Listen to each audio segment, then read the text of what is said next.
சிறப்பு நிகழ்ச்சி. இன்றைய நிகழ்ச்சிக்காக சென்னை பம்மல்ல அமைந்திருக்கக்கூடிய ஸ்ரீ புஷ்பாம்பிகை சமேத ஸ்ரீ புஷ்பகிரீஸ்வரர் திருக்கோயிலுக்கு தான் வந்திருக்கோம். இந்த கோயிலை பார்த்தீங்கன்னா வரலாற்று சிறப்புமிக்க இந்த கோயிலை பெருமாள் கையால் வந்து சிவனை பிரதிஷ்டை பண்ணியிருக்காங்க. வாங்க கோயிலுக்கு போயிட்டு கடவுளை வழிபட்டுட்டு மற்ற விஷயங்களை பேசலாம்.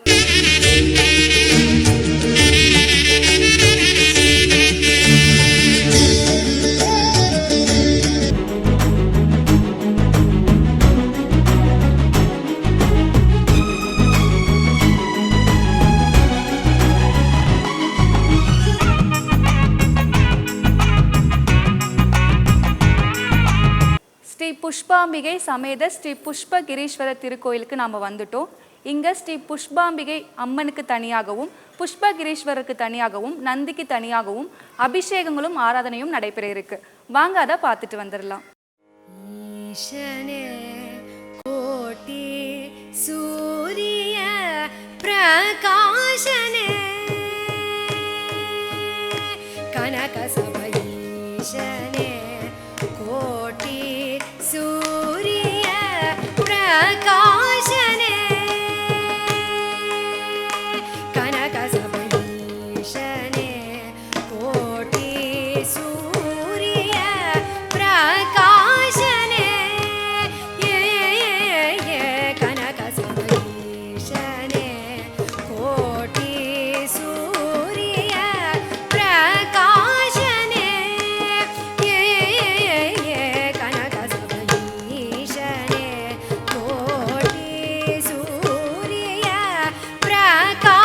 பிரகாசனே கனக சபைஷனே கோட்டி சூரிய பிரகாசனே கனக சபைஷனே கோட்டி சூரிய பிரகாசனே கனக சபைஷனே கோட்டி சூரிய பிரகாசனே கனக சபைஷனே கோட்டி சூரிய பிரகாசனே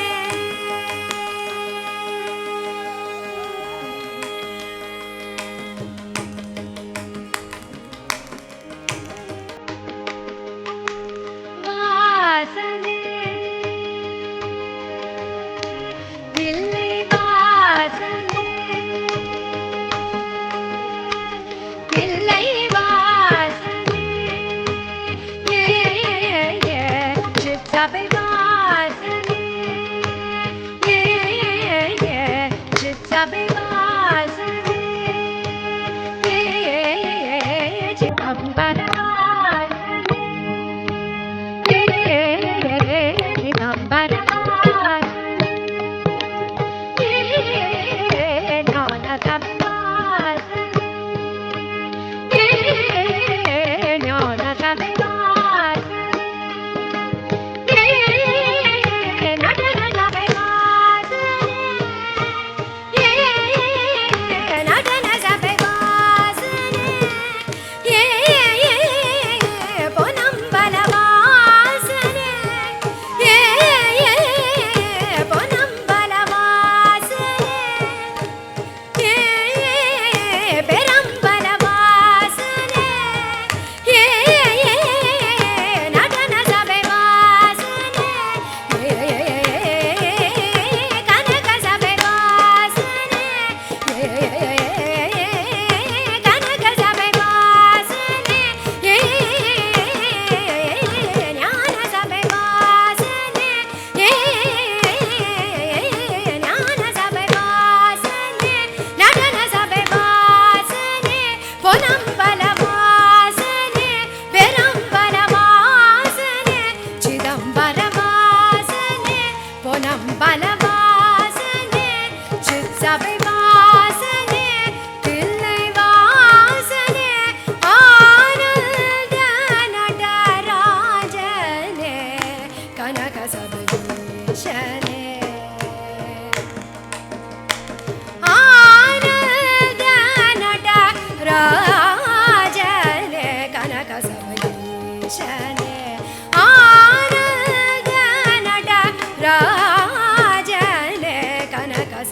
சகரே மா பனி பசனி பசகரே மா பனி சனி பனி சகரி ரே சகரே மா பனி பசனி பசகரே மா பனி சனி பனி சகரி ரே மா கரி சனி பனி கரி சனி பம கரே மா கரே சகரே மா பனி சகரி மா கரி பனி சகரி நீ பா ரே சகரே மா கரி சனி மா கரே சனி ஷனே கோடி சூரிய பிரகாஷனே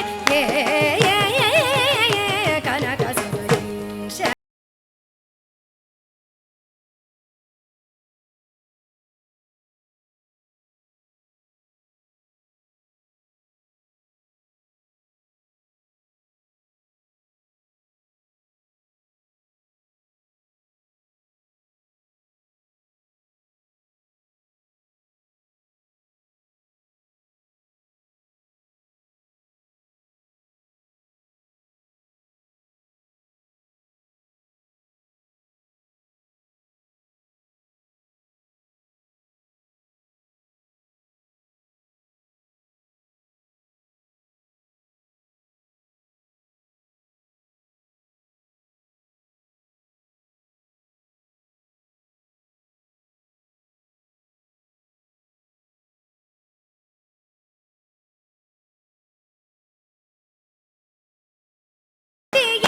நம்பினே ஜீவகதி தந்தன்னையாட சகரே மா பனி பசனி பசகரே மா பனி சனி பனி சகரி ரே மா கரி சனி பனி கரி சனி பம கரே மா கரே சகரே மா பனி சகரே மா கரி பனி சகரி நீ பா ரே சகரே மா கரி சனி மா கரே சனி ஷனே கோடி சூ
பன்னக பூஷணம் பரிவுடன் மருவும் பன்னக பூஷணம் பரிவுடன் மருவும் மின்னல் கொடியாளே இன்னகள் தீர்ப்பாயே பன்னக பூஷணம் பரிவுடன் மருவும் மின்னல் கொடியாளே இன்னகள் தீர்ப்பாயே உன்னடியே கதியன்றடைந்தேன் தாயே உண்மணி அறியாயோ உலகநாயகே உன்னடியே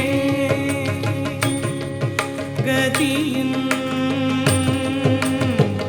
அடைந்தேன் தாயே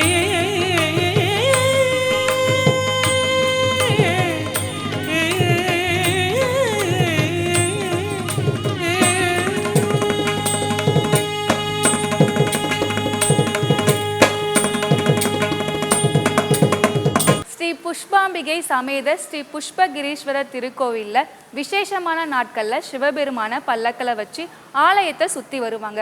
அந்த நிகழ்வு இப்ப நடைபெற இருக்கு. வாங்க அதை பார்த்துட்டு வந்துடலாம். கன்றின் குரலே கேட்டு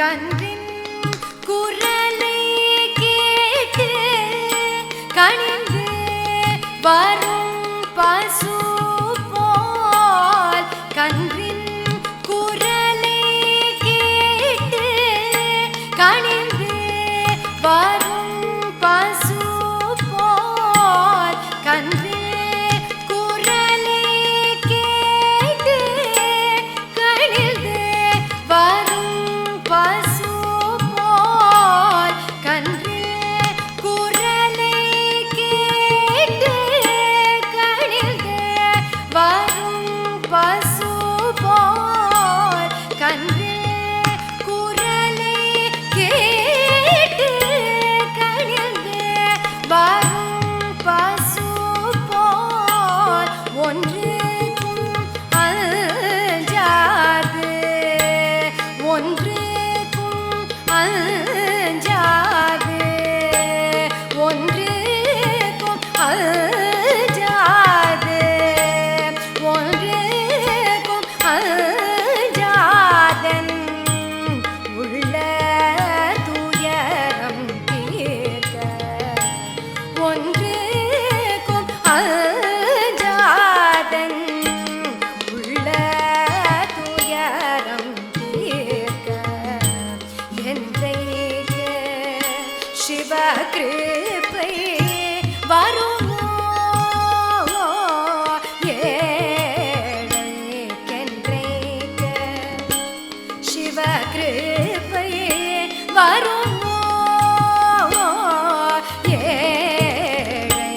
ஏழைக்கென்றைக்கு சிவகிருபை வருமோ ஏழை என் மன சஞ்சலம் அருமோ என் மன சஞ்சலம் அருமோ என்றைக்கு சிவகிருபை ஸ்ரீ புஷ்பாம்பிகை சமேத ஸ்ரீ புஷ்பகிரீஸ்வரர் திருக்கோயிலுக்கு வரக்கூடிய பக்தர்கள் வரலாற்று சிறப்புமிக்க இந்த கோயிலுக்கு வரதுனால அவங்களுடைய வாழ்க்கையில நடந்த சிறப்பான மாற்றத்தை பத்தி அவங்களே சொல்றாங்க. வாங்க அது என்னன்னு கேட்டுட்டு வந்துடலாம். இந்த கோயிலுக்கு என்னை அர்ப்பணித்துக் கொண்டு இந்த கோயிலுடைய வளர்ச்சியிலே என்னுடைய சிறு உபகாரத்தையும் நல்கி பாழைந்து நின்ற இந்த கோவிலை நமது செக்ரட்டரி இந்த பகுதியினுடைய நன்மக்கள் எல்லோருடைய ஆதரவினாலே இவ்வளவு தூரம் வளர்ந்திருக்கிறது என்பது இந்த கோயில் இந்த பரமேஸ்வரனுடைய சித்தம் என்று நான் நினைக்கிறேன். இந்த கோயிலுடைய அமைப்பை நீங்கள் எல்லோரும் நோக்க வேண்டும். இந்த கோயில் கிழக்கே இருக்கிறது, கிழக்கு நோக்கி இருக்கிறது. இந்த கோயிலுடைய நேரே திரிசூலம் என்று சொல்லப்படுகின்ற அந்த கோயிலும் தெற்கே அர்கீஸ்வரர் கோயிலும், மேற்கே திருநீர்மலை என்று சொல்லக்கூடிய நீர்வண்ண பெருமானுடைய கோயிலும், வடக்கே நாகேஸ்வர சுவாமி கோயிலும், இந்த கோயிலுடைய அமைப்பு 4 பகுதியிலும் சிவனை சேர்ந்தும் வைஷ்ணவத்தை சேர்ந்தும் அமைந்திருப்பது என்பது இந்த பகுதி மக்கள் செய்தும் பாக்கியம். இந்த கோயில் 3ஆம் குலோத்துங்கனால் கட்டப்பட்டது. அதுக்கு அடையாளமாக நான் சொல்வது புராணம், கல்வெட்டு என்பது மட்டுமல்ல. இது கல்வெட்டினுடைய செய்திகள் என்று தமிழக அரசு வெளியிட்டுள்ள பகுதியிலே இந்த கோயிலை பற்றி அந்த கல்வெட்டிலே சொல்லப்பட்டிருக்கிறது. அந்த கல்வெட்டிலே இந்த கோயில் நன்றாக பராமரிக்கப்பட வேண்டும் என்ற எண்ணத்திலே, இந்த கோயிலுக்கு நித்தமும் சந்தி விளக்கு எரிய வேண்டும் என்ற எண்ணத்திலே 2 பசுமாட்டுகளையும் 2 கன்றுகளையும் கொடுத்து ஒருவருடைய பெயர் அங்கே குறிப்பிட்டு தாம்பரத்திலே ஒருவருக்கு கொடுத்திருக்கிறார். ஆகவே புராணமானது தொன்மையானது என்பதற்கு இதற்கு வேறு என்ன சான்று வேண்டும்? ஈர்ப்பினாலே தான் இந்த கோயில் வந்தது. கோயில் வந்ததுக்கு பிறகு கோயில் என்பதற்கு இலக்கணம் 3 என்று சொல்வார்கள். மூர்த்தி, ஸ்தலம், தீர்த்தம் என்று சொல்வார்கள். மூர்த்தி என்பது அழகாக அமைந்துள்ள சிவபெருமான், அம்பிகையும் அழகாக அமைந்திருக்கிறார்கள். மூர்த்தி 2 மூர்த்திகளும் பிரதான மூர்த்திகள் நன்றாக அமைந்திருக்கின்றன. ஸ்தலம் என்பது மலையில் இருப்பது. சிவன் மலையில் இருப்பது என்பது ரொம்ப அரிதான ஒரு விஷயம். பாடலில் நான் சொல்லியிருப்பேன், சுனையில் சுரக்கும் நீர் என்றும் சுவையான நீர் அல்லவா, மலையில் இருக்கும் தெய்வம் என்று மகத்தான தெய்வம் அல்லவா என்று ஒரு வரி குறிப்பிட்டிருக்கிறேன். ஆகவே மலையில் இருக்கும் இந்த கோயிலை மூர்த்தி, ஸ்தலம், தீர்த்தம் என்று சொல்லக்கூடிய ஸ்தலத்தையும் சொல்லிவிட்டேன். தீர்த்தக்கு இங்கே ஒரு 11 அடிக்கு 11 அடி அமைந்திருப்பதனால் ருத்ராம்ச புஷ்கரணி என்று பெயர் வைத்து அங்கிருந்து தான் தினமும் இந்த கோயிலினுடைய வழிபாட்டுக்கு அபிஷேகத்துக்குரிய நீர் வருகிறது. ஆகவே இந்த கோயில் இந்த பகுதியில் உள்ள மக்களுக்கு அநேக நன்மைகளையும், அவர்கள் முன்பிருந்த நிலையை காட்டிலும் நன்றாக இந்த பகுதியில் உள்ள மக்களும் பிற பகுதியிலிருந்து ஒரு மக்களுக்கும் இந்த கோயில், இந்த தெய்வங்கள் அருள்புரிகின்ற என்பதற்கு சான்றே தேவையில்லை. பொதுமக்களை கேட்டாலே அவர்களே சொல்வார்கள். அடியேன் கமலக்கண்ணன். இந்த கோயிலுக்கு கடந்த ஒரு 35 வருஷங்களாக பஜனை குழுவும் மற்றும் பம்பல் உள்ள அனைத்து பெரியோர்களுடைய ஆசையுடன் இந்த கோயில் எழுப்பப்பட்டு அருமையாக நடந்து கொண்டு வருகிறது. இந்த கோயிலில் பல பேர் வந்து வேண்டிக் கொண்டு தங்களுடைய நிறைவேற்றுதலை மிகவும் மகிழ்ச்சியாக நிறைவேற்றி கொண்டிருக்கிறார்கள். திருமண நிகழ்ச்சிகள் மற்றும் சுப நிகழ்ச்சிகள் இந்த கோயிலில் நடந்து கொண்டிருக்கிறது. இந்த கோயிலினுடைய மகிமையை சொல்ல வேண்டுமென்றால் மிகவும் புகழ்வாய்ந்த கோயிலாக விளங்குகிறது. மற்றும் இந்த கோயிலில் சுப நிகழ்ச்சிகள், சிவபெருமானுக்குடைய அனைத்து நிகழ்ச்சிகளும் தவறாமல் நடத்தி கொண்டிருக்கிறோம். மிகவும் அடியார்களுடைய வேண்டுதலையும் பொதுமக்களுடைய வேண்டுதலையும் புஷ்பாம்பிகை சமேத புஷ்பகிரீஸ்வரர் நிறைவேற்றுகின்றார். அதனால் எல்லாருடைய சந்தோஷத்துக்கும் இங்கே இருக்கிற இந்த கோயில் மிகவும் சந்தோஷமாக இருக்கிறது. திருச்சிற்றம்பலம். என் பேர் அகிலா சுரேஷ். நான் இங்கே பகுதியில் தான் இருக்கேன். இந்த கோயில் மிகவும் மிகவும் சிறப்பு வாய்ந்தது. ஆனால் யாருக்கும் அவ்வளோவா தெரியல. ரொம்ப ரொம்ப பழமையானது. சிவன்மலை அப்படின்னு சொன்னால் இந்த பகுதியில் ரொம்ப சிறப்பு வாய்ந்த கோயில் இது. 27 நட்சத்திரம் இருக்குன்னா 27 நட்சத்திர படிகளை கடந்து இந்த கோயிலுக்கு நம்ம வரோம். ஒவ்வொரு நட்சத்திரத்துக்கு அஸ்வினி, பரணி, மூலம் அப்படின்னு சொல்கிறோம் இல்லைங்களா. ஒவ்வொரு படியும் நான் கடக்கிறப்போ ஒவ்வொரு நட்சத்திரத்தை கடந்து நம்ம இந்த கோயிலுக்கு வரோம். அப்பயே நம்முடைய அந்த கிரகதோஷம் மொத்தமே நிவர்த்தி ஆகிடுது. இந்த சுவாமி உள்ளே பார்த்தோன்னா பிரதான மூர்த்தி என்ன சொல்கிறதுனா, இவர் ஒவ்வொரு கோயிலுக்கும் ஒவ்வொரு சிறப்பு உண்டு. இந்த கோயிலுக்கு சுவாமி கண் சம்மந்தப்பட்ட பிரச்சனையெல்லாம் எப்போவுமே தீர்த்து வைப்பார். சுந்தரர் எப்படி மீளா அடிமையும் ஆலந்தான் உகந்த அமுது செய்தான் அப்படின்னு சொல்லி அந்த 2 பாடல் பாடி வலது கண்ணு இடது கண்ணு பெற்றாரோ, ஆனால் ஒவ்வொரு கோயிலில் அவர் ஒவ்வொரு கண்ணை தான் பெற்றார். இந்த கோயிலில் எனக்கு தெரிஞ்சு எங்களுடைய காரைக்கால் தேவார பாடசாலையில் எவ்வளோ பேருக்கு கண் சம்மந்தப்பட்ட பிரச்சனை வந்திருக்கு. இந்த குல்கோமா அதெல்லாம் நிறைய பேருக்கு ரொம்ப சிவியராக இருந்தது. அவங்க எல்லாம் இந்த கோயிலில் வேண்டிட்டு கண்மலர் சாத்துறேன், வேறு ஏதாவது அபிஷேகம் பண்ணுறேன் அப்படின்னு வேண்டிகிட்டு இருக்கிறப்போ மேக்சிமம் பேருக்கு எங்கள் குழுலே இதுக்கு 2-3 பேர் சாட்சி. ஏன்னா இப்போ எல்லாரும் சுவாமிக்கு சாட்சி தேவையில்லை. இப்போ எல்லாம் அந்த மாதிரி காலகட்டம் இருக்கிறதுனால அதை சொல்ல வேண்டிய சூழ்நிலை உருவாகப்பட்டிருக்கு.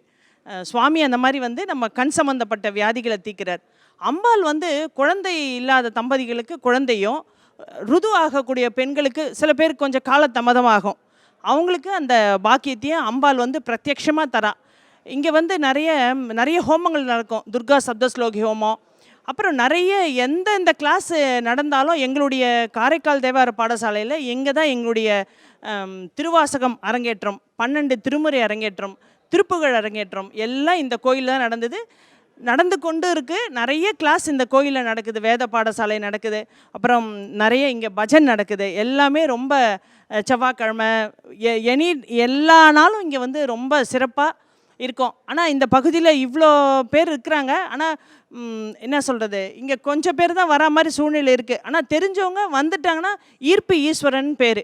இங்கே வந்துட்டால் திரும்பி நம்ம வந்து ரிட்டன் போகவே முடியாது. அந்த மாதிரி ஈஸ்வரன் நம்மளை வந்து அவன் அருளாலே அவன் தாழ்வரங்கி, அவன் பார்த்துட்டா ரெண்டாவது நம்ம இந்த கோயிலேருந்து நம்ம வேறு எந்த கோயிலுக்கு நம்ம போகணுன்னு மனசு நமக்கு வரவே வராது. நீங்கள் இந்த கோயிலுக்கு வந்திருக்கீங்க டெக்னீஷியனாக இருந்தாலும் நான் சொல்கிறேன், திருப்பி நீங்கள் ஏதாவது ஒரு வேண்டுதலுக்கு இங்கே வருவீங்க. நீங்கள் வேணால் பாருங்கள். அந்த மாதிரி ரொம்ப பிரபலமான பிரசித்தி பெற்ற கோயில் இது. ஈஸ்வரனுடைய கருணை அப்படி, ஈர்ப்பு ஈஸ்வரன், அவனுடைய கருணைக்கு அளவே கிடையாது. மேக்சிமம் பேருக்கு என்ன வேண்டுதல் இருந்தாலும் அந்த வேண்டுதல் இங்கே கண்டிப்பாக நிறைவேறும்.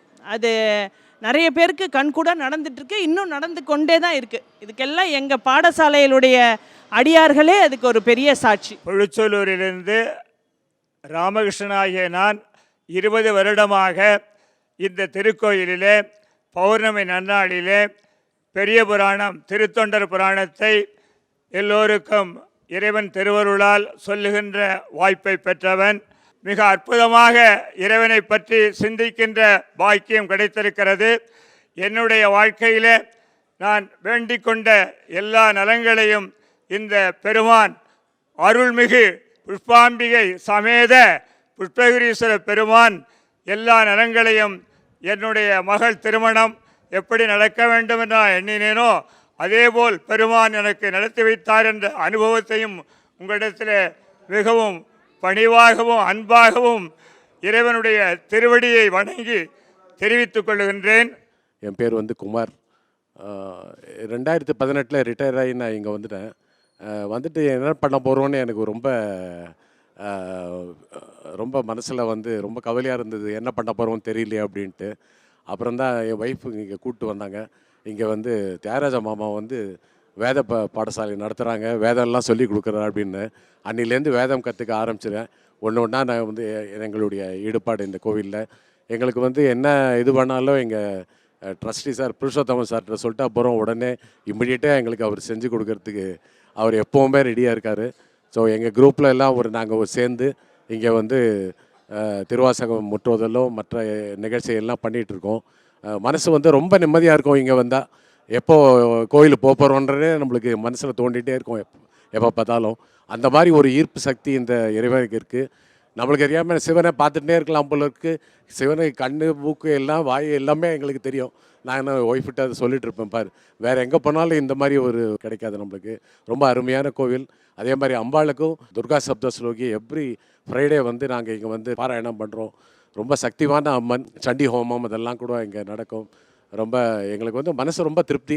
இதை விட வேறு என்ன வேணும்? நாங்கள் எங்கே வெளியூர் போனால் கூட எவ்வளோ சீக்கிரம் நம்ம ஊருக்கு வருவோம், நம்ம கோயிலுக்கு போவோன்ற எண்ணம் தான் எங்களுக்கு எப்போவுமே. ஸ்ரீ புஷ்பாம்பிகை சமேத ஸ்ரீ புஷ்பகிரீஸ்வரர் திருக்கோவில் பார்த்தீங்கன்னா 5000 ஆண்டுகள் பழமை வாய்ந்த வரலாற்று சிறப்பு மிக்க திருக்கோயில்.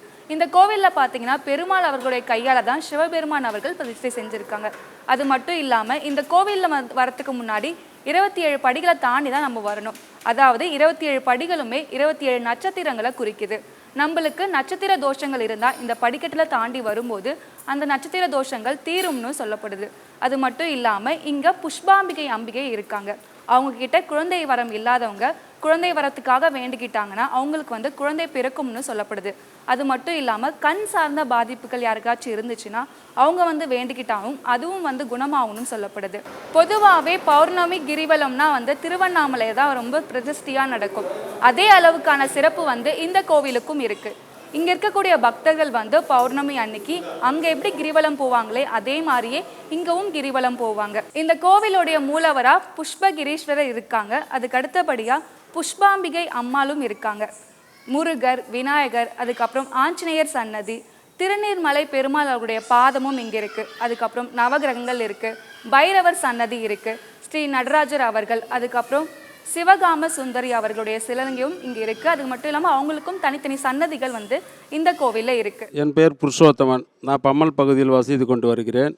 நான் இந்த ஆலயத்திற்கு சுமார் ஒரு 20 ஆண்டு காலமாக இந்த ஆலயத்திற்கு வந்து கொண்டிருக்கிறேன். எனக்கு பலவிதமான பிரச்சனைகள் இருந்தது. அந்த பிரச்சனைகளை இறைவனிடம் வந்து சமர்ப்பித்து இறைவனுடைய பாதத்தில் விழுந்து அவருடைய திருவருளால் நான் இன்றைக்கி வந்து நல்ல நிலையில் இருக்கிறேன். எல்லாமே வந்து புஷ்பாம்பிகை சமேத புஷ்பகிரீஸ்வரர் ஆலயம் தான் இதுக்கு எல்லாத்துக்கும் முழு காரணம். ஆகையால் இந்த கேட்குறவங்க அத்தனை பேரும் வந்து இந்த ஆலயத்திற்கு வந்து வழிபாடு செய்ய வேண்டும்னு என்னுடைய சார்பாக நான் கேட்டுக்கொள்கிறேன். நமஸ்காரம். என் பேர் சித்ரா குமார். நாங்கள் இந்த ஏரியா வந்து ஒரு 6 வருஷம் ஆகுது. 6 வருஷத்தில் இந்த கோவிலுக்கு நாங்கள் முடிஞ்ச வரைக்கும் தினம் வரத்துக்கு ட்ரை பண்ணுவோம். திங்கள் புதன் வெள்ளி 3 நாள் 3 சிவ சகஸ்ரநாமம், விஷ்ணு சகஸ்ரநாமம், துர்கா சகஸ்ரநாமம் இருக்குது. இந்த 3த்துக்கும் நான் என்ன இது வேலை இருந்தாலும் தவறாமல் வந்துடும். ஏன்னா அவ்வளோ ஒரு ஆத்ம திருப்தி இங்கே வந்து இருக்குது. என்னோடய பர்சனலாக நாங்கள் எங்கள் குடும்பத்தில் என்னென்னா, எங்கள் பிள்ளைக்கு 6 வருஷமாக குழந்தை பிறக்காமல் இருந்தது. நாங்கள் இந்த புஷ்பாம்பிகை வேண்டிண்டு அதுக்கு நாங்கள் பிரார்த்தனை பண்ணிட்டு எங்களுக்கு அழகாக ஒரு அம்பாள் வந்து எங்கள் வீட்டில் பிறந்திருக்கா. அவருக்கும் எங்கள் வீட்டுக்காரருக்கும் கொஞ்சம் கண்ணு பிரச்சனை இருந்தது. குளுக்கோமா பிரச்சனை ஸ்டார்ட் ஆச்சு. இந்த புஷ்பகிரீஸ்வரரை நான் சுத்துறேன்னு வேண்டிட்டேன், வேறு ஒன்றுமே நான் வேண்டிக்கல. அது பகவான் புண்ணியத்தில் ஒன்றும் பிரச்சனை இல்லை, ட்ராப்ஸ் போட்டால் போரும்னு சொல்லி சரியாக போயிடுது. என்னை பொறுத்த வரைக்கும் இது எனக்கு தாய் வீடு தான். நான் அப்படி தான் சொல்லுவேன். ஒவ்வொரு நாளும் இங்கே வரைச்சு அம்மா வீட்டுக்கு வரைச்சி எவ்வளோ சந்தோஷம் இருக்குமோ அந்த சந்தோஷம் எனக்கு இந்த கோவிலுக்கு வரைச்சே இருக்கும். இந்த அம்பாளுக்கு வந்து ஆடி பூரம் நாங்கள் எல்லோரும் சேர்ந்து வளையல் சாத்தி வளகாப்பு பண்ணுவோம். எல்லோரும் ஆளுக்கு ஒரு சாப்பாடு எடுத்துகிட்டு வந்து அம்பாளுக்கு வச்சு நாங்கள் பாடி ஆடி ஒரு பிறந்த வீட்டில் இருந்தால் நாங்கள் எவ்வளோ சுதந்திரம் இருக்குமோ அவ்வளோ சுதந்திரம் எங்களுக்கு இந்த கோவிலில் மேனேஜ்மெண்ட் பண்ணி கொடுத்துருக்காங்க. என்ன சார் நாங்கள் திருவாசகம் படிக்கணும், நாராயணம் படிக்கணும், திருப்புகழ் படிக்கணும்னா இங்கே மேனேஜ்மெண்ட் வந்து எவ்வளோ கை கொடுத்து தாராளமாக பண்ணுங்கம்மா, இது உங்கள் கோவில், எல்லா வசதியும் பண்ணி கொடுத்துருக்காங்க. இந்த மாதிரி எந்த இடத்துலையும் பண்ணி கொடுப்பாங்களோ தெரியல. அதே மாதிரி சிவாச்சாரியர்கள் 2 பேரும் நாங்கள் என்ன பிரச்சனை எதோ சொன்னாலும் அதுக்கு தகுந்த மாதிரி பரிகாரம் எங்களுக்கு சொல்லி அந்த மாதிரி எங்களுக்கு பூஜை பண்ணி கொடுத்து ரொம்ப சிறப்பாக பண்ணுறாங்க. இந்த கோவிலுக்கு நிறைய பேர் வந்து அவளோட இது பிரச்சனைகள்லாம் தீர்ந்து இந்த கோவில் பகவானோட இது பிரார்த்தனை பண்ணணும்னு நான் வேண்டிக்கிறேன். நான் சீதாலட்சுமி சுவாமிநாதன். நான் வந்து ரேடியன்ஸ்லேருந்து வருகிறேன். ரேடியன்ஸில் எல்லாத்தையுமே நான் சொல்லியிருக்கேன், இந்த மாதிரி பவரான கோவில் இது, எல்லோரும் வாங்க, நல்ல சக்தி வாய்ந்த கோவில். இந்த கோவில் என்னென்ன ப்ராப்ளம் இருக்கோ இந்த ப்ராப்ளத்தெல்லாம் சால்வ் பண்ணுற கோவில். நாங்கள் எதுக்குமே போக மாட்டோம். புஷ்பகிரீஸ்வரர் எப்போ பார்த்தாலும் இந்த கோவில் ஒன்று தான் நாங்கள் நம்பின்னு இருக்கோம். யாரையும் நம்பலை. நாங்கள் மனுஷங்கள்லாம் நம்பவே இல்லை, யாரையும் நம்பலை. எப்போவுமே நாங்கள் பௌர்ணமி பிரதோஷம் எல்லாத்துக்கும் நாங்கள் வந்துருக்கோம். இந்த நிறைய எங்களுக்கு வீட்டு ப்ராப்ளம், மாம்பழ வீட்டுக்கு, அதனால் பையன் எங்கள் வீடு வாங்கியிருக்கார் ரேடியன்ஸில். பட்டா வராமல் இருந்தது எங்களுக்கு 5 வருஷமாக. நாங்கள் பட்டாக்கு ப்ராப்ளம் பண்ணியிருந்தாவோம் மேலே இருக்கிறோம். இந்த புஷ்பகிரீஸ்வரர் தான் நாங்கள் தெய்வமாக மதிக்கிறோம். நாங்கள் வீடே எல்லாமே எங்களுக்கு இதுதான். இந்த கோவிலுக்கு வரலைன்னா எங்களுக்கு தலைவலி வந்துடுறது. இங்கே கோவிலுக்கு வரலைன்னா எங்களுக்கு அந்த மாதிரி ஆகிடுறது. எல்லாத்துக்குமே நாங்கள் வந்துருக்கோம். பௌர்ணமி, கிருத்திகை, பிரதோஷம் எல்லாத்துக்கும் நாங்கள் வந்துருக்கோம். இந்த கோவில் வந்தப்போ தான் பட்டா வந்திருக்கு. 5 வருஷமாக வரல, பட்டாவே எங்களுக்கு வரல. இப்போ தான் பட்டா வந்திருக்கு அப்ளை பண்ணி. என் பையனுக்கு இப்போ தான் நல்ல வேலை கிடச்சிருக்கு. பிரதோஷம் இது எல்லாத்துக்கும் வந்துருக்கோம். அந்த கோயிலுக்கு வரலைன்னா எங்களுக்கு இதாகிடும், உடம்பு சரியாமல் போயிடும், தலைவலி எல்லாமே வந்துடுது. என்னுடைய பெயர் வந்து சிவகாமி. நாங்கள் இங்கே பம்மல் ஈஸ்வர நகர் இடத்துல தான் நாங்கள் ஒரு 12 வருஷமாக இருக்கோம். இந்த கோயிலை பற்றி பெருமையை சொன்னாங்க. அந்த கோயில் சிவன் வந்து நீங்கள் வேண்டுங்க, வேண்டதுன்னு தான் நடக்கும் அப்படி இந்த கோயிலை பற்றி நான் கேள்விப்பட்டு நான் வந்து கடவுளை நல்லா வேண்டிண்டேன். நல்ல சக்தி வாய்ந்த சிவன் கோயில், நல்ல பலன் இருக்கும். இங்கே வந்து வேண்டிண்டா நல்ல பலன் இருக்கும். நல்ல சிறப்பு வாய்ந்த கோயில். நன்றி, வணக்கம். நான் இந்த பகுதியில் பூர்வீக குடியில் பிறந்தவன். இந்த பகுதி மிகவும் மலைமேடாக இருந்த பகுதியில் சில மெய்யன்பர்களால் இவ்வளவு பெரிய ஆலயமாக உருவெடுத்துள்ளது. இங்கு வந்து வேண்டுபவர்களுக்கு வேண்டிய வரம் கிடைக்கும். எனக்கு சிறு வயதில் அவ்வளவு பக்தி கிடையாது. இருப்பினும் நண்பர்களின் அழைப்பின் பேரில் இந்த ஆலயத்திற்கு வந்து சென்றது முதல் என்னுடைய மன நிம்மதியாக இருக்கிறது. நான் இந்த ஆலயத்திற்கு வாரம் தவறாமல் செவ்வாய்க்கிழமை பஜனைக்கு கலந்து கொண்டு சிவனுடைய அருளை பெற இங்கு வந்து செல்கிறோம். பிரதோஷம் மற்றும் பௌர்ணமி நாட்களில் இங்கு சிறப்பான பஜனையும் கிரிவலமும் நடைபெறுகிறது. எல்லோரும் இங்கு வந்து கலந்து கொண்டு இறைவன் அருளை பெறும்படி தாழ்மையுடன் வேண்டிக் கேள்கிறேன். வணக்கம். எல்லோருக்கும் வணக்கம். இந்த கோயில் பழமையான கோயில். இந்த கோயில் கடந்த சில வருடங்களாக நான் இங்கே வந்து கொண்டிருக்கிறேன். எனக்கு நான் வேண்டிய வேண்டுதல்கள் நிறைவேறி இருக்கிறது. அதன் பின்னர் நிறைய ஃபங்க்ஷன்ஸ் நடக்கிறாங்க. எல்லா ஃபங்க்ஷனும் சிறப்பாக நடத்தி இது பண்ணி மக்கள் நிறைய வந்து இதை சிறப்பித்து கொடுக்குறாங்க. இதனால் வந்து இந்த ஏரியாவில் இருக்கிற ஜனங்கள் எல்லாருமே வராங்க. ஓம் நமச்சிவாய. சமேத புஷ்பகிரீஸ்வரர் புஷ்பாம்பிகை திருக்கோயிலில் கிட்டத்தட்ட ஒரு 5 வருடங்களாக இந்த கோயிலுக்கு வந்துட்டுருக்கோம். இந்த கோயிலுக்கு வரும்போது நான் ஒரு சாதாரண ஒரு நபராக தான் இந்த ஹாஸ்பிட்டலில், இங்கே இருக்கிற ஜெயின் ஹாஸ்பிட்டலில் ஒர்க் பண்ணேன். இந்த கோயிலுக்கு வந்த பிறகு நல்ல முன்னேற்றம், ஒரு எக்ஸ்ரே டெக்னீஷியனாக வந்து ஒரு நல்ல நிலைமைக்கு வந்தேன். இந்த கோயிலுக்கு பிரதோஷ கால பூஜையை எடுத்ததுனால அதிலிருந்து எனக்கு நல்லதே நடந்துன்னு வந்தது. இந்த கோயிலுக்கு வந்து என்னுடைய 2 பெண்களுக்கு திருமணம் பண்ணேன். 2 பசங்களுக்கு 2 குழந்தை பிறந்தது. நல்ல முன்னேற்றங்கள் இந்த கோயிலுக்கு வந்து. அதனால் இந்த கோயிலை ரொம்ப பெருமையாக நினைக்கிறோம். இந்த சமேத புஷ்பகிரீஸ்வரரை தொடர்ந்து சிவராத்திரி பூஜை எல்லாம் சிறப்பாக நடைபெறுது. நாங்கள் மீண்டும் மீண்டும் இந்த கோயிலுக்கு வந்துட்டு நல்லா சேவிச்சுன்னு கொண்டு இருப்போம். மிக்க நன்றி. வணக்கம். நான் வந்து இந்த ஏரியாவில் 10 வருஷமாக இருக்கேன். இந்த புஷ்பாம்பிகை புஷ்பகிரீஸ்வரர் கோயில் வந்து ரொம்ப பழமையான வாய்ந்த கோயில். ஒவ்வொரு பிரதோஷத்துக்கும் ரொம்ப அலங்காரம் வந்து ரொம்ப ரொம்ப சூப்பராக இருக்கும். பார்க்குறதுக்கே ஒரு கண்கொள்ளா காட்சியாக இருக்கும். பௌர்ணமியில் ஒவ்வொரு இதுவும் கச்சேரிலாம் பண்ணி 7 மணிக்கு கிரிவலம் வருவாங்க. அதுவும் ரொம்ப நல்லாயிருக்கும். நான் இங்கே வந்தப்போ ரொம்ப மனசு கஷ்டத்தோடு தான் வந்தேன். ஆனால் இப்போ வந்து எவ்வளவோ நல்லது நடந்திருக்கு. 10 வருஷமாக நான் அந்த கோவிலுக்கு வந்துட்டுருக்கேன். பௌர்ணமிக்கு கிரிவலம் வராங்க. பிரதோஷத்துக்கு ரொம்ப அலங்காரமெல்லாம் ரொம்ப நல்லாயிருக்கும். அப்புறம் இங்கே என்ன வந்து வேண்டிக்கிறோமோ ரொம்ப பழமையான கோயிலாக இருக்கிறதுனால ரொம்ப எல்லாமே சக்தி வாய்ந்து நடக்கும். புஷ்பாம்பிகை புஷ்பகிரீஸ்வரர் ரொம்ப அருள் நடக்கும்.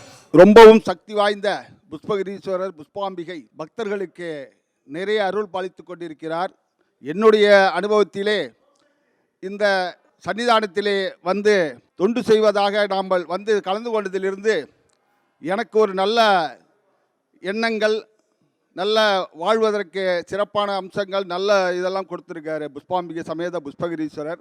அவருடைய அருளோடு இங்கு இந்த பம்மல் பக்தர் கோடிகள் அனைவரும் நல்ல முறையிலே வாழ்ந்து கொண்டிருக்கிறார்கள். அந்த பழமையான கோவிலின் அற்புதம் எங்களுக்கு கண்ணுக்கு எதிரே நன்றாக தெரிகிறது. இந்த கோவில் ரொம்ப விசேஷமான அற்புதமான கோவில். இந்த கோவிலிலே வரும் பக்தர்களுக்கு கோவில் நல்ல முறையிலே கோவிலிலே உள்ள புஷ்பாம்பிகை சமேத புஷ்பகிரீஸ்வரர் அருள் புரிகிறார் என்பதை நாங்கள் அனுபவபூர்வமாக உணர்ந்து தெரிவித்துக் கொள்கிறோம். திருஞான சம்பந்தர் அவர்கள் எழுதிய புத்தகம் தான் காஞ்சிபுரம் மாவட்ட வரலாறு. இந்த புத்தகத்தில் அவர் என்ன சொல்லியிருக்காருன்னு பார்த்தீங்கன்னா, இந்த கோவில் வந்து 3ஆம் குலோத்துங்க சோழன் காலத்தில் கட்டப்பட்டதாக சொல்லியிருக்காரு. அதுக்கு உதாரணமாக 2 கல்வெட்டுகளை சான்றா சொல்கிறாரு. அந்த கல்வெட்டுகள் என்னன்னு பார்த்தீங்கன்னா காஞ்சிபுரம் மாவட்ட கல்வெட்டுகள். இது எல்லாத்தையுமே அவர் புத்தகத்தில் தெளிவாக சொல்லியிருப்பார். அது மட்டும் இல்லாமல் இந்த கோவில் அமைந்திருக்கக்கூடிய இடம் வந்து சிவன் மலை அப்படின்னும் சொல்லிட்டு அழைக்கிறாங்க. அது மட்டும் இல்லாமல் முக்கியமான விசேஷ நாட்களில் இங்கே வந்து சிறப்பு பூஜைகளும் நடைபெறும். குறிப்பாக சொல்லணும்னா தீபம், பௌர்ணமி, கிரிவலம், அது மட்டும் இல்லாமல் நிறைய விசேஷங்கள் வந்து இந்த கோவிலுக்கு வந்து இருக்குது. நிறைய பக்தர்கள் அவங்களுடைய வேண்டுதலை வந்து இங்கே முன்வைப்பாங்க. அந்த வேண்டுதல் எல்லாமே வந்து நிறைவேற்றி கொடுத்திருக்காரு சிவபெருமான் அவர்கள். நமஸ்காரம். என்னோடய பேர் வந்து குமரகுருபரன். இந்த கோவிலில் வந்து சனி பிரதோஷம் மாதிரி பிரதோஷங்கள் நிறைய நடக்கும். எனக்கு வந்து குரு வந்து தியாகராஜ மாமா தான், தியாகராஜ சாஸ்திரிகள் தான் ருத்ரம் சொல்லி கொடுத்தார். அதனால் துர்கா சப்த ஸ்லோகி வந்து வருஷம் விஜயதசமி அன்னைக்கு பண்ணுறோம் நாங்கள். அது வந்து தினம் பண்ணுற அந்த செவ்வாய்க்கிழமை வெள்ளிக்கிழமை துர்கா சப்த ஸ்லோகி பண்ணுறதை வந்து 108 தடவை வந்து கணக்கு பண்ணி அது பெரிய ஹோமமாக மகா யக்கியமாக பண்ணுறோம். அப்புறம் இன்னும் ஒரே ஒரு சிறப்பு இந்த கோவிலில் என்ன அப்படின்னு சொன்னால், இங்கே வந்து 27 படி இருக்குது. 27 படிகள் வந்து 27 நட்சத்திரத்தை குறிக்குது. அந்த 27 நட்சத்திரத்தில் வந்து நமக்கு வந்து சிறப்பு கூட்டுறது வந்து இந்த படி மூலியமாக ஏறுது. பொதுவாக வந்து குன்றின் மேல் இருக்கிற சுவாமி எல்லாமே வந்து சிறப்பு வாய்ந்தது. இதில் வந்து 27 படிகள் வச்சு கட்டினதுனால இந்த கோவில் வந்து மகா சிறப்பு. இதனால் வந்து இந்த கோயிலில் வரவங்களுக்கு எல்லாருக்குமே எல்லா கேட்டதெல்லாம் நடக்குது, எல்லாம் பிரசித்தமாக நடந்துட்டு இருக்கின்றதை நான் வந்து மனப்பூர்வமாக எனக்கு தெரிஞ்சு நான் அந்த பலனை அனுபவிச்சிருக்கேன். அந்த பலனை எல்லாரும் அனுபவிக்கணும்னு கேட்டுக்கொள்கிறேன். நன்றி, வணக்கம். ஸ்ரீ புஷ்பாம்பிகை சமேத ஸ்ரீ புஷ்பகிரீஸ்வரர் திருக்கோயிலுடைய சிவாச்சாரியார் கோவிலுடைய தல வரலாறு பற்றி விளக்கமாக சொல்ல போகிறாரு. வாங்க அது என்னன்னு கேட்டுட்டு வந்துடலாம். செங்கல்பட்டு மாவட்டம் தாம்பரம் வட்டத்தில் இந்த பம்மல் அப்படிங்கிற கிராமத்தில் இந்த ஸ்ரீ புஷ்பாம்பிகை சமேத புஷ்பகிரீஸ்வரர் ஆலயம் பக்கத்தில் இருக்கிற திருநீர்மலை, இங்கேருந்து 3 கிலோமீட்டர் அருகில் உள்ள திருநீர்மலை அப்படிங்கிற ஒரு விசேஷமான விஷ்ணு க்ஷேத்திரத்தில் 108 திவ்ய க்ஷேத்திரத்தில் ஒன்றான திருநீர்மலையில் அருள் பாலித்து வரும் ஸ்ரீ ரங்கநாயகி ஸ்ரீ ரங்கநாத சுவாமியுடைய விசேஷமான அவருடைய திருக்கரங்களால் பிரதிஷ்டை செய்யப்பட்ட சிவலிங்கமானது இங்கே பூஜிக்கப்படுகிறது. அந்த கோயில் கிட்டத்தட்ட ஒரு 5000 வருஷம் பழமையான கோயில் என்று அறியப்படுகிறது. அந்த கோயிலில் வந்து அந்த இடத்துல நின்று சுவாமி பிரதிஷ்டை பண்ணி அருள் பாலிக்கிறதுக்கு முன்னாடி இந்த அழகிய பெருமான் என்று சொல்லக்கூடிய இந்த சிவன் மலையில் வந்திருந்து இந்த சிவலிங்கத்தை பிரதிஷ்டை பண்ணி மகாவிஷ்ணு ஸ்ரீ ரங்கநாதர் தன் கையாலேயே பிரதிஷ்டை பண்ணி சிவபூஜை செய்த லிங்கமாக இது அறியப்படுகிறது. இந்த கோயிலில் கல்வெட்டுகள்லாம் இக்கோயிலில் இருக்குது. அந்த கல்வெட்டு ஆராய்ச்சியாளர்களை அவர்களை கூட்டிகிட்டு வந்து அந்த கல்வெட்டுடைய பிரதிகள்லாம் எடுத்து அந்த கல்வெட்டிலேருந்து இந்த விஷயங்கள்லாம் நம்ம அறிஞ்சிக்கிறோம். சுமார் 1200 ஆண்டுகளுக்கு முன்னாடி சோழ பெருமான் அவர்கள் நிறையா இந்த இடத்துல நிறையா வந்து கோயிலெலாம் திருப்பணி பண்ணியிருக்கார். 3ஆம் குலோத்துங்க சோழன் அப்படின்னு சொல்லக்கூடிய சோழ ராஜா, அந்த ராஜா திருப்பணி பண்ணும்போது இந்த கோயிலையும் அவர் திருப்பணி பண்ணியிருக்கார் அப்படிங்கிறது அந்த கல்வெட்டு மூலமாக நமக்கு தெரிய வருது. இந்த கோயிலில் மகாவிஷ்ணு சாதாரணமாக தேவ பிரதிஷ்டை, அப்புறம் வந்து அசுர பிரதிஷ்டை, அப்புறம் மனுஷ பிரதிஷ்டை, அப்புறம் வந்து அந்த சுவாமி பிரதிஷ்டை அப்படிங்கிற மாதிரி நிறைய பிரதிஷ்டைகள் இருக்குது.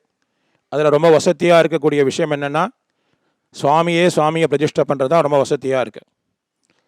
இந்த சிவன்மலை, இந்த புஷ்பகிரீஸ்வரர் ஆலயத்தினுடைய இது என்னென்னா, இது ஒரு சின்ன மலை மேலே இருக்கிறதுக்கான ஆதாரம் இங்கே இருக்கிற கீழே பாறை தான். ஒரு சின்ன குன்றுக்கு மேலே தான் இந்த மலை. இப்போ அந்த சுவாமி இங்கே வீட்டில் இருக்கார். அந்த இடத்துல அந்த மகாவிஷ்ணுவாக விளங்கக்கூடிய அந்த ஸ்ரீ ரங்கநாதர் இந்த கோயிலில் பூஜை பண்ணதுக்காக என்ன பண்ணியிருக்கார் அப்படின்னா, தன்னுடைய வலது பாதம் என்று சொல்லக்கூடிய திருப்பாதத்தை இந்த கோயிலில் இந்த பாறை மேலே பதிச்சு அதை நமக்கு பூஜிக்கக்கூடிய பாக்கியத்தை கொடுத்துட்டு இந்த சிவலிங்கத்தை பிரதிஷ்டை பண்ணி நமக்கு இன்றைக்கே நம்ம பூஜை செய்யக்கூடிய பாக்கியத்தை அந்த சுவாமி அனுகிரகம் பண்ணியிருக்கார். சைவம், வைஷ்ணவம், சாக்தம் என்று சொல்லக்கூடிய 3 விஷயங்கள் இந்த ஒரே கோயிலில் அமைஞ்சிருக்கிறது ரொம்ப விசேஷம். எப்படி அப்படின்னா, சைவம் என்று சொல்லக்கூடிய சிவபெருமான் நடுநாயகமாக விளங்குகின்றார். அவருடைய வலது பக்கத்தில் இந்த விஷ்ணு பாகம் என்று சொல்லக்கூடிய இந்த வைஷ்ணவ ஸ்தலமாக இருக்கக்கூடிய அந்த விஷ்ணுவுடைய பாதம், அந்த விஷ்ணுவனுடைய சங்கு சக்கர நாம தேவதைகள், அதில் விளங்கக்கூடிய ஸ்ரீ கருடார்வா, ஸ்ரீ ஆஞ்சநேய சுவாமி, அப்புறம் ஸ்ரீ ராமச்சந்திரன் சுவாமியினுடைய இந்த ராமதூதனாக விளங்கக்கூடிய ஸ்ரீ ஆஞ்சநேயர் சந்நிதியும் இந்த இடத்துல விளங்கி இருக்கிறது ரொம்ப விசேஷமாக. இந்த பாறை மேலே இருக்கிறது ரொம்ப விசேஷமாக இருக்குது. இந்த சுவாமி வந்து ரொம்ப விசேஷமாக அந்த பக்கம் இடது பக்கமாக இருக்கக்கூடிய இடத்துல ஸ்ரீ புஷ்பாம்பிகை அம்பாள் அருள் பாலிக்கிறாள். ஸோ வலது பாகத்தில் ஸ்ரீ விஷ்ணுவும், இடது பாகத்தில் ஸ்ரீ புஷ்பாம்பிகை தாயாரும் சேர்ந்திருந்து அந்த புஷ்பகிரீஸ்வரர் சுவாமிக்கு இணையாக இருந்து நமக்கு அருள் செய்கிறார்கள் அப்படின்னு சொல்லும்போது நம்மலாம் பெரும் பாக்கியம் பெற்றவர்கள். சுமார் 1200 ஆண்டுகளுக்கு முன்னாடி பழமையான ஒரு சிவன் கோயிலில் நமக்கு இப்படி ஒரு இந்த இடத்துல அமைஞ்சிருக்கிறதுங்கிறது ரொம்ப நம்ம செஞ்ச பாக்கியம் அப்படின்னு சொல்லலாம். பெரும் பாக்கியமாக இருக்கக்கூடிய இந்த புஷ்பகிரீஸ்வரர் ஆலயத்தில் சுமார் ஒரு 20 வருஷத்துக்கு முன்னாடி இந்த ஆலயத்தை வந்து ரொம்ப சிதிலமடைஞ்சு போயிருந்த ஆலயத்தை வந்து கண்டுபிடிச்சி அந்த ஆலயத்தில் அந்த சிவலிங்கமானது ரொம்ப பின்னமாக இருந்தது. அந்த பின்னத்தை சரி பண்ணி இந்த கோயிலில் முதல்ல ஒரு அம்பாவை வந்து பிரதிஷ்டை பண்ணி இந்த இடத்துல கும்பாபிஷேகம் செஞ்சு தொடர்ந்து பூஜைகள்லாம் நடைபெற்று வருகின்றது. விசேஷமாக பிரதோஷ பூஜைகள் என்று சொல்லக்கூடிய விசேஷமான பூஜைகள் சாயங்காலம் 4:30 மணிலேருந்து ஆரம்பித்து 7 மணி வரைக்கும் இந்த இடத்துல பிரதோஷ பூஜைகள் விசேஷமாக நடைபெறும். இது மலை மேலே இருக்குது அப்படிங்கிறதுனால இந்த இடத்துல பௌர்ணமி கிரிவலமாக இந்த இடத்துல வந்து நடக்கக்கூடிய ஒரு விசேஷம் ஆரம்பத்திலேருந்து 20 வருஷமாக நடந்துட்டு வருது. ஒரு பௌர்ணமிக்கும் இந்த இடத்துல கிரிவலம் நடக்கிறது. 100 பக்தர்களுக்கு மேலே அந்த கிரிவலத்தில் கலந்துட்டு பஜனை கோஷ்டியோட நாதஸ்வர இசை கச்சேரியோட ஒரு பௌர்ணமி என்றும் சாயங்காலம் 7 மணிக்கு கிரிவலம் எல்லாரும் போய் சுவாமியோட அனுகிரகத்தை எல்லாரும் பெற்றுக்கொண்டிருக்கிறார்கள். விசேஷமாக வருஷத்துக்கு 3 தடவை மட்டும் சுவாமியை இங்கேருந்து புறப்பட்டு வெளியில் போகிற மாதிரியான ஒரு அனுகிரகம் இருக்குது. இந்த கிரிவல பாதையில் சுவாமியே வெளியில் புறப்பட்டு சுவாமி வீதி உலா நடைபெறும். சித்ரா பௌர்ணமி அன்னைக்கும் பங்குனி உத்திரம் என்று சொல்லக்கூடிய விசேஷமான திருக்கல்யாண வைபவம் இங்கே ரொம்ப விசேஷமாக நடைபெறும். அன்றைய தினத்திலும் அம்பாள் ஒரு வரப்பிரசாதி அப்படிங்கிற மாதிரி இந்த இடத்துல பிரதிஷ்டை செய்யப்பட்டிருக்கு. எப்படி அப்படின்னா பால திருப்புர சுந்தரியாக அம்பாளை பிரதிஷ்டை பண்ணியிருக்கோம். பால திருப்புர சுந்தரி அப்படின்னா அம்பாள் ஒரு சின்ன குழந்தையாக இந்த இடத்துல பிரதிஷ்டை பண்ணியிருக்கோம். இந்த ஆலயத்தில் நீண்ட வருஷம் கல்யாணமாகி ரொம்ப வருஷமாக குழந்தை இல்லாத தம்பதிகள்லாம் அந்த ஆலயத்துக்கு வந்து அம்பாளை பிரார்த்தனை பண்ணிட்டு பூஜை செய்யும்போது அவங்களுக்கு அந்த குழந்தை பாக்கியம் கிடைக்கிறது. ரொம்ப வருஷமாக குழந்தை இல்லை அப்படிங்கிறவங்களாம் இங்கே வந்து பிரார்த்தனை பண்ணிட்டு அந்த அம்பாள்கிட்ட பூஜை செய்கிறாங்க. அவங்களுக்குலாம் அந்த குழந்தை கிடச்சி குழந்தையோட வந்து இந்த இடத்துல தரிசனம் பண்ணுறதுனால அந்த அம்பாளை பாலதுரப்புர சுந்தரியாகவே சின்ன குழந்தையாகவே பாவித்து அந்த அம்பாளை பூஜை பண்ணி ரொம்ப விசேஷமாக இந்த இடத்துல அம்பாளுடைய வந்து பூஜைகள் நடைபெற்று கொண்டிருக்கின்றன. எல்லா பூஜைகளும் நடக்கிறது. விநாயகர் சதுர்த்தி, ஸ்கந்த சஷ்டி உற்சவங்கள், அதுக்கப்புறம் நவராத்திரி 10 நாள் உற்சவம், டெய்லி காலையில் அபிஷேகம் அம்பாளுக்கு, சாயங்காலம் விஷ்ணு லலிதா சஹஸ்ரநாம அர்ச்சனைகள் நடைபெறும். கொலு பொம்மெல்லாம் எடுத்து வச்சு இந்த இடத்துல எல்லாம் பண்ணிட்டு இருக்கோம். பௌர்ணமி விசேஷமான கிரிவலம், பௌர்ணமி அன்னதானங்கள். எப்போவுமே இந்த கோயில் அன்னதானத்துக்கு குறைவில்லாமல் 20 வருஷமாக பண்ணிட்டு இருக்கோம். ஒரு 20 வருஷத்துக்கு முன்னாடி கண்டுபிடிக்கப்பட்ட இந்த கோயில் ஒரு சின்ன கோயிலாக ஆரம்பித்து இப்போ 2020 தான் இப்போ நீங்கள் பார்க்கக்கூடிய இந்த கருங்கல் திருப்பணியானது எல்லாருடைய உதவியாலையும் சுவாமியோட அனுகிரகத்தாலையும் செய்யக்கூடிய பாக்கியம் நமக்கு எல்லாருக்கும் கிடைச்சது. நாங்கள் எல்லாரும் அதை இன்னைக்கு எல்லாரும் வர்றவாயெல்லாம் அதை அனுபவிச்சுட்டு இருக்காங்க. கருங்கல்லையே திருப்பணி செய்யப்பட்டிருக்கு இந்த சிவனுக்கு. எப்படி அப்படின்னா சாதாரணமாக நீங்கள் கோயிலுக்கு போனீங்கன்னா பார்ப்பீங்க, ஒரு ரூஃப் வரைக்கும் கருங்கல்ல போட்டிருப்பாங்க, அதுக்கு மேலே சொதையில கட்டி பஞ்சவர்ணங்கள்லாம் தீட்டியிருப்பாங்க. ஆனால் இந்த கோயிலில் பக்தர்களுடைய ஆசை என்னென்னா, நம்ம ராஜா அந்த காலத்தில் கட்டின மாதிரி நம்ம வந்து கோபுரமே தஞ்சாவூர் கோபுரம்லாம் கட்டியிருக்கிறதுனால அந்த மாதிரி நம்மளும் இங்கே சுவாமிக்கு சிவனுக்கு வந்து கருங்கல்லையே கோபுரம் கட்டி கருங்கல்லையே கலசம் வச்சு நம்ம பண்ணினா அது ரொம்ப விசேஷமாக இருக்கும் அப்படின்னு பிரியப்பட்டு சுவாமிகிட்ட உத்தரவு கேட்டோம். சுவாமிகிட்ட உத்தரவு கிடச்சிது. அந்த உத்தரவை வச்சுட்டு இங்கே கருங்கல்லையே சிவனுக்கு கலசம் வச்சுருக்கோம். அம்பாளுக்கு பஞ்சவர்ணமாக கோபுரங்கள் எழுப்பி அம்பாளுக்கு தனியாக சன்னதிகள் கிழக்கு பக்கம் பார்த்து வச்சு ரொம்ப விசேஷமாக பண்ணியிருக்கோம்.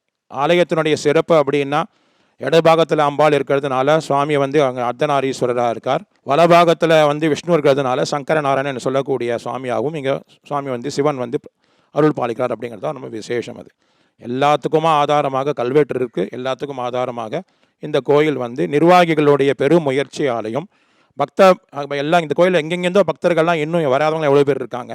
அந்த பக்தர்களுடைய எல்லாம் ஒரு குரூப்பாக வச்சு எல்லாம் சேர்ந்து ஒரு மெசேஜ் மாதிரி, ஒரு வாட்ஸ்அப் குரூப் மாதிரி மெசேஜ் மாதிரி போட்டு எல்லாருக்கும் தெரியப்படுத்தி இன்றைக்கும் புதுசாக யாரோ வந்து இந்த கோயிலை வந்து பார்த்துட்டு ஒரு மனசு அமைதி, ஒரு திரும்ப இந்த கோயிலுக்கு வரக்கூடிய ஒரு எண்ணங்கள் எங்களுக்கு வருது. ரொம்ப கஷ்டத்தில் நாங்கள் வரோம். இந்த 27 படிகள் இந்த இடத்துல வச்சுருக்கோம். நம்ம கீழே இந்த மலை மேலே ஏறி வரத்துக்கு 27 படிகளாக வச்சுருக்கோம். அந்த படிகள் ஏன் அப்படி வச்சுருக்கோம் அப்படின்னா, காஞ்சி சங்கராச்சாரியார் போய் பார்க்கும்போது இந்த மாதிரி நீங்கள் ஒரு படிக்கட்டாக நீங்கள் அமைங்க அப்படின்னு சொன்னார். 27 நட்சத்திரங்களுக்கு 27 நட்சத்திர படிக்கட்டாக நீங்கள் அதை வச்சேன்னா அந்த தோஷங்கள், நட்சத்திர தோஷங்கள், அவளுக்கு கிரகத்தில் தோஷங்கள்லாம் நிவர்த்தி ஆகும், நவகிரக தோஷம் நிவர்த்தி ஆகும். அப்படிங்கிறதுனால அந்த நட்சத்திர படிக்கட்டாக நீங்கள் வச்சு அவள் வந்து சிவசிவன் சொல்லி படிக்கட்டை பூஜை பண்ணிட்டு மேலே ஏறி வரும்போது அந்த தோஷங்கள்லாம் நிவர்த்தியாகி ஆரோக்கியமாக எல்லாருக்கும் கிடைக்கிறது. அப்படிங்கிறதுனால சங்கராச்சாரியார் சொல்லி அந்த படிக்கட்டை வந்து 27 படிக்கட்டாக வச்சு அதையும் எல்லா கோயில் மொத்தத்தையும் கருங்கல்லாகவே பிரதிஷ்டை பண்ணி கருங்கல்லையே செஞ்சு ஒரு கருங்கல் ஆலயமாகவே கொண்டு வந்ததுங்கிறது அந்த சுவாமியோடைய அம்பாளுடைய அனுகிரகமாக விசேஷமாக 2021 மகா கும்பாபிஷேகம் நடைபெற்று தொடர்ந்து மண்டலாபிஷேகம் நடைபெற்று இப்போ விசேஷமாக எல்லா பூஜைகளும் நடந்து கொண்டிருக்கிறது. பிரதோஷ வழிபாடு, பௌர்ணமி வழிபாடு விசேஷம், கிரிவலம்.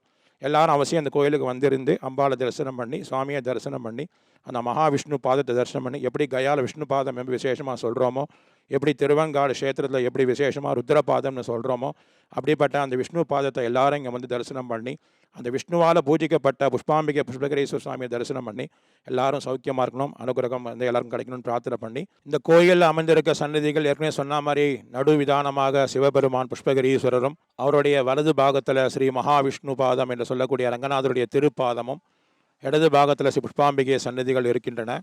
ஒரு சிவன் கோயில் அப்படின்னா அந்த சிவனுடைய பிரதிஷ்டையில் என்னென்னலாம் இருக்கணும் அப்படின்னா, பஞ்ச கோஷ்டங்கள் அப்படின்னு சொல்லக்கூடிய சிவனுடைய ஆலயத்தில் சிவனுடைய வலது பக்கத்துலேருந்து பிரதட்சணமாக வரும்போது முதல்ல விநாயகரும் அந்த பக்கம் இடது பக்கம் வந்து துவாரத்தில் வந்து முதல்ல ஃபஸ்ட்டு விநாயகரும் இடது பக்கத்தில் பாலசுப்ரமணியன் பிரதிஷ்டை பண்ணியிருக்கு. அதனைத் தொடர்ந்து கோஷ்டங்கள் என்று சொல்லக்கூடிய சிவபெருமான் கோஷ்டத்தில் விசேஷமாக ஆகமத்தில் என்ன சொல்லியிருக்கு அப்படின்னா, நர்த்தன கணபதியை முதல்ல பிரதிஷ்டை பண்ணி அதுக்கப்புறம் தட்சிணாமூர்த்தி தென் பாகத்தில் தட்சிணாமூர்த்தியை பிரதிஷ்டை பண்ணி பின்னாடி பாகத்தில் மேற்கு பாகத்தில் சிவனுடைய பின்பாகத்தில் லிங்கோத்பவர் அப்படிங்கிற சுவாமியை பிரதிஷ்டை பண்ணணும், இல்லைனா மகாவிஷ்ணுவை பிரதிஷ்டை பண்ணணும்னு சொல்லியிருக்கு.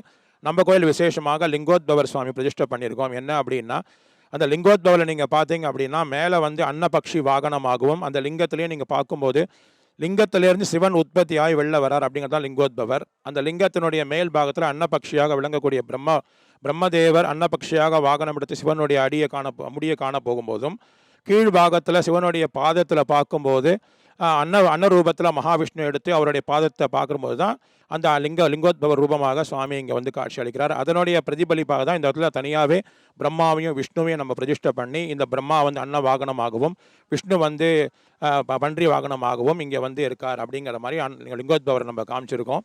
அதுக்கப்புறம் சண்டேஸ்வரர் மூர்த்தி அந்த பக்கம் வடக்கு பக்கம் பார்க்கும்போது சாமியோடைய சண்டேச மூர்த்தியை வந்து பிரதிஷ்டை பண்ணியிருக்கோம். அதனைத் தொடர்ந்து வலது பக்கத்தில் வடக்கு பக்கத்தில் பார்க்கும்போது பிரம்மதேவரையும் விஷ்ணு துர்க்கையும் பிரதிஷ்டை பண்ணி சிவகோஷ்டங்களாக விளங்கக்கூடிய அந்த 5 கோஷ்டத்தையும் பிரதிஷ்டை பண்ணியிருக்கோம். இந்த அம்பாள கோஷ்டம் அப்படின்னு பார்க்கும்போது அம்பாளுக்கு கோஷ்டமாக 3 கோஷ்டங்கள் வைக்கப்படுகின்றன.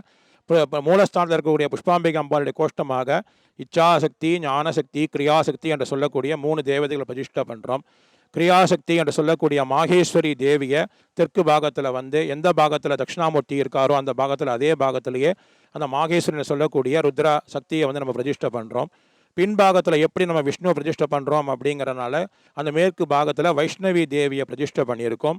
வடக்கு பாகத்தில் எப்படி நம்ம பிரம்மாவை பிரதிஷ்டை பண்ணியிருக்கோமோ சிவ கோஷ்டத்தில் அம்பாள் கோட்டத்தில் அதே மாதிரி பிராமி அம்பிகா சரஸ்வதின்னு சொல்லக்கூடிய அம்பாளை பிரதிஷ்டை பண்ணியிருக்கோம்.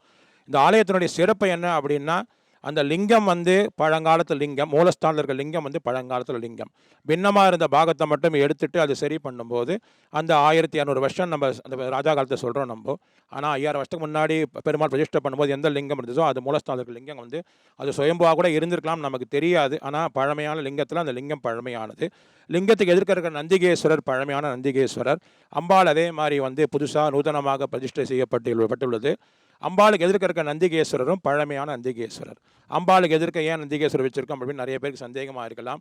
மூலஸ்தானத்தில் எந்த சுவாமி பிரதிஷ்டை பண்ணியிருக்கோமோ அதனுடைய வாகனம் என்னவோ அதுதான் அம்பாளுக்கு பிரதிஷ்டை பண்ணணும் அப்படிங்கிறதுனால இது சிவன் கோயில் அப்படிங்கிறதுனால இங்கே அம்பாளுக்கு எதிர்க்க நந்தியை பிரதிஷ்டை பண்ணி இருக்கும். அதே மாதிரி கீழே படிக்கட்டில் நீங்கள் இறங்கி போகும்போது துவாரத்தில் பார்க்கும்போது அங்கே துவாரபாலகர் ஒன்று இருப்பேன். ஒரு துவாரபாலகர் கீழே பார்க்கும்போது அங்கே ஒரு துவார கணபதி பிள்ளையார் ஒன்று இருப்பார். இந்த துவார கணபதி, இந்த 2 நந்திகேஸ்வரர், இந்த மூலஸ்தானம் இருக்கிற சிவபெருமான், இவ இங்கே இந்த எல்லா சுவாமியும் இந்த 4 சுவாமியுமே சுமார் 5000 வருஷத்துக்கு பழமையாக இருக்கலாம் அப்படிங்கிறது தான் ஆரம்பத்திலேருந்து இருக்கக்கூடிய அந்த கல்வெட்டினுடைய வந்து விசேஷங்கள். கல்வெட்டும் அந்த வந்து இதுவும் நமக்கு வந்து பழமையானது அப்படிங்கிறது நமக்கு தெரிய வருது. இந்த கோஷ்டத்தில் பண்ணியிருக்க மாதிரி சொர்ணாகர்ஷ்ண பைரவர் அம்பாள் கிட்ட நம்ம பிரதிஷ்டை பண்ணியிருக்கோம். தெற்கு பாகம் பார்த்து சொர்ணாகர்ஷ்ண பைரவர் பண்ணியிருக்கோம். எல்லா கோயிலும் இருக்கிற மாதிரி நவகிரக பிரதிஷ்டையும் இந்த கோயில் நம்ம பண்ணியிருக்கோம் அப்படிங்கிறது தான் விசேஷமாக சொல்லப்படுகிறது. விஷ்ணு பாகம் இருக்கிறதுனால விஷ்ணு பாகத்தில் ஆஞ்சநேயர் சந்நிதியை பிரதிஷ்டை பண்ணி ருத்ராவதாரமாக இருக்கிறதுனால அந்த ஆஞ்சநேயர் சந்நிதியை பிரதிஷ்டை பண்ணி அவருக்கும் விசேஷ பூஜைகள் நடைபெற்று கொண்டு இருக்கின்றன. இன்னைக்கு ஸ்ரீ புஷ்பாம்பிகை சமேத ஸ்ரீ புஷ்பகிரீஸ்வரர் திருக்கோயிலுக்கு வந்திருந்தோம். வரலாற்று சிறப்புமிக்க இந்த கோயிலுடைய தல வரலாறு பற்றி நீங்கள் தெரிஞ்சிருப்பீங்க. அதே சமயத்தில் புஷ்பாம்பிகை அம்மனையும் புஷ்பகிரீஸ்வரரையும் நீங்கள் தரிசித்து பார்த்துருப்பீங்க. உங்களுக்கும் நேரம் கிடைக்கும் போது இந்த கோயிலுக்கு வந்து தரிசனம் பண்ணிட்டு போங்க. உங்கள் வாழ்க்கையிலும் சிறப்பான மாற்றங்கள் நடைபெறும். மீண்டும் இது போன்ற அருமையான நிகழ்ச்சியில் சந்திப்போம். நன்றி, வணக்கம்.